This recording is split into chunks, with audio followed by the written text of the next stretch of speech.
मसीह खुदावंद में आज सुबह आप सब पर सलामती हो। मैं पास्टर सुहेल जॉन एक बार फिर मॉर्निंग डिवोशन के साथ आप सबकी खिदमत में हाजिर हूँ और आज की सुबह हम चौथा और पांचवा कलमा हम उसको सीखने की कोशिश करेंगे।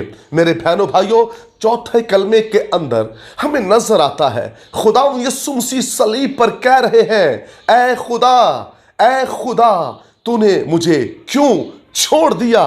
और पांचवें कलमे के अंदर मसीह खुदावंद कह रहे हैं, मैं प्यासा हूं। हम इन दोनों कलमों को इकट्ठा सीखने की कोशिश करेंगे। मैं चौथे कलमे को एक्सप्लेन करना चाहता हूं। खुदावंद यीशु मसीह इसलिए कह रहे थे कि तूने मुझे क्यों छोड़ दिया, क्योंकि खुदावंद यीशु मसीह बाप की रिफाकत में रहते हैं और वो बाप की रिफाकत से निकलना नहीं चाहते। इसलिए मसीह खुदावंद बाप से कह रहे हैं, तूने मुझे क्यों छोड़ दिया। मेरे बहनों भाइयों, दुनिया जहां के गुनाहों को मसीह खुदावंद अपने बदन पर लिए हुए सलीब पर चढ़ गया।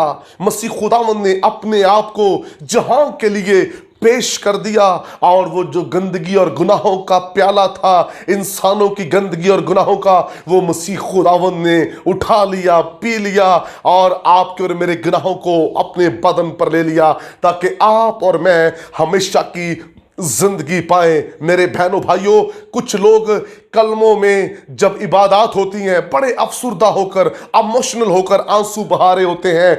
यीशु मसीह को आपके आंसू नहीं, आपका इमोशनलपन नहीं, यीशु मसीह को आपका दिल चाहिए, आपकी जिंदगी चाहिए, क्योंकि यीशु मसीह ने आपके लिए जान दी है और इसलिए आपको तौबा करनी है और अपना जीवन खुदावंद यीशु मसीह को देना है। इसलिए खुदावंद यीशु मसीह सलीब पर कह रहे थे, ऐ बाप तूने मुझे क्यों छोड़ दिया।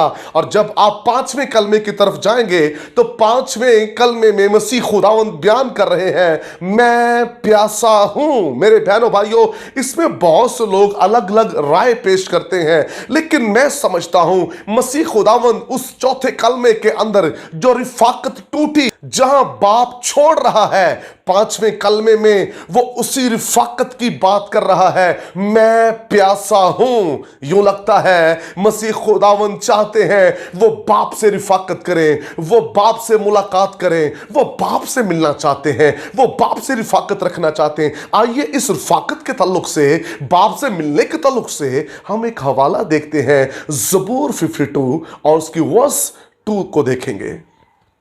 मेरी रूह खुदा की, जिंदा खुदा की प्यासी है, मैं कब जाकर खुदा के हजूर हाजिर होऊंगा। खुदा का खादिम कहता है, मेरी रूह जिंदा खुदा की प्यासी है और मैं कब जाकर खुदावंद के हजूर हाजिर होऊंगा। खुदा का खादिम दाऊद खुदा से मिलना चाहता है, उसकी प्यास खुदा से मिलने की है। खुदा के लोगों, खुदावंद यीशु मसीह भी बाप से मिलना चाहता है, वो उस रिफाकत में फिर से जाना चाहता है। इसलिए वो सलीब पर कह रहा है, मैं प्यासा हूं।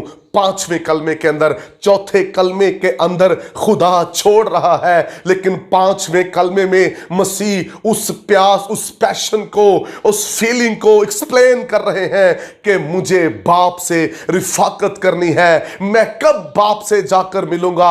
और जब आप स्टेप बाय स्टेप सातवें कलमे तक जाएंगे तो आपको दर हकीकत इस चौथे और पांचवें कलमे के बारे में पूरे तौर पर पता चल जाएगा यीशु मसीह क्यों कहता है कि तूने मुझे छोड़ दिया, और पांचवें कलमे के अंदर वो क्यों कह रहा है, मैं प्यासा हूं। याद रखिए, कुछ लोग ये कहते हैं कि यीशु मसीह रूहों के प्यासे थे। याद रखिए, रूहों के प्यासे तो वो थे, इसलिए तो वो जान दे रहे हैं, लेकिन सलीब पर वो रूहों के प्यासे नहीं थे, वो बाप से रिफाकत रखना चाहते थे, क्योंकि रूहों के लिए, पूरे जहान के लिए, आने वाली नस्लों के लिए आलमगीर कफारा हो रहा था। यीशु मसीह ने तो निजात का बंदोबस्त कर दिया था, इसलिए हमें दुरुस्त और ठीक इसकी तफसीर करनी चाहिए।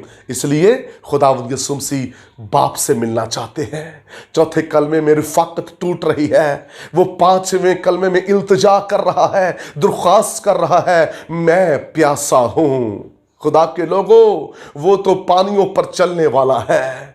मेरे बहनों भाइयों, खुदावन यीशु मसीह तो पानियों पर चलने वाले हैं। खुदावन यीशु मसीह पानियों को मैं में बदलने वाले हैं। खुदावन यीशु मसीह के पास आसमान और जमीन का कुल इख्तियार है। इसलिए याद रखिए, मेरा मसीहा खौफजदा सलीब पर नहीं हुआ, वो घबराया नहीं है, बल्कि वहां पर जो बात की जा रही है वो बाप से मिलने के लिए है। मैं प्यासा हूं। और चौथे में, खुदावंद तूने मुझे क्यों छोड़ दिया। मेरे बहनों भाइयों, जब हमें कोई छोड़कर चले जाता है जिससे हमें बहुत मोहब्बत होती है और जिसकी रफाकत में हम दिन रात रहते हैं, तो अगला स्टेप हमारा भी यही होगा कि मैं उस रफाकत के लिए, उस मोहब्बत के लिए, उस चेहरे के लिए प्यासा हूं। खुदावंद यीशु मसीह भी बाप के प्यासे हैं और वो बाप से रिफाकत करना चाहते हैं। आइए इस कलमे के वसीला से अपने आप को उस बात के लिए पेश करें जितनों की रिफाकत टूटी हुई है। आसुब अपनी रिफाकत को बहाल करें। खुदावंद आपको बरकत दे। मेहरबान आसमानी बाप, मेरी दुआ है कलाम सुनने वाले बरकत पाएं और सारा इज्जत और जलाल तुझे मिले, यीशु नाम में, आमीन। तक हमारा चैनल सब्सक्राइब नहीं किया तो अभी सब्सक्राइब करें और बेल आइकॉन को क्लिक करके हमारी लेटेस्ट वीडियोस के बारे में अपडेट जानें।